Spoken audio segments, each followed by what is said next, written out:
It is often said that man's greatest enemy is man himself. What would make a person slay elephants like these ones just to get their parts? The answer is greed. And here is the result of that greed. In just 1 month, Zimbabwe has lost 62 of its precious elephants to cyanide poisoning. The use of the chemical hasn't sent shockwaves at all, as it's relatively easy to obtain in Zimbabwe. Possibilities of trying to control this huge source of cyanide, which is creating so much revenue for the country, is going to be extremely difficult for us to do. So people have got access to this awful poison, and they don't understand the devastation that it causes by putting it into one waterhole, and how far that devastation reaches. Speaking of devastation, the Director, Program Design of the African Wildlife Foundation, Jimmiel Mandima, shed more light on more of the adverse consequences of illicit poaching.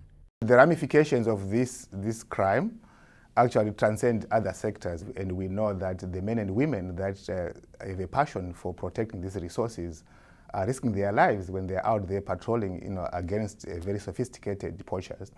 And we also know that a lot of these terrorist insurgencies can never have legitimate sources of financing, so they use this as a way to actually get revenue and income that they translate into arms and into displacing people. Jimmiel goes on to explain the reason behind the success of the illicit business and the level of sophistication. The basic reason why this is getting worse is because there's a market for it, and it's paying very well.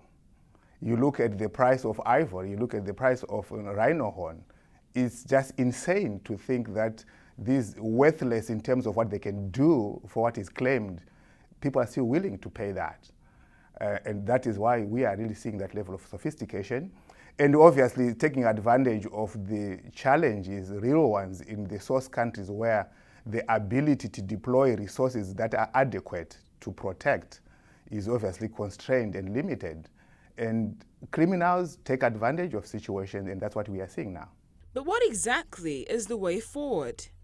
It's about addressing the matter holistically.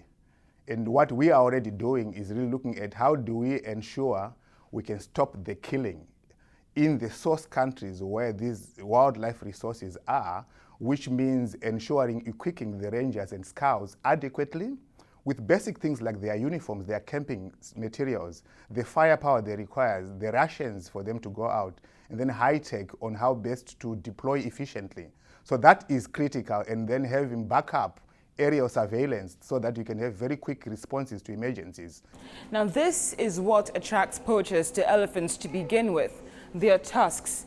And unfortunately, if nothing is done to urgently address the issue of poaching, then generations to come will only be left with pictures of what once was, but no longer is.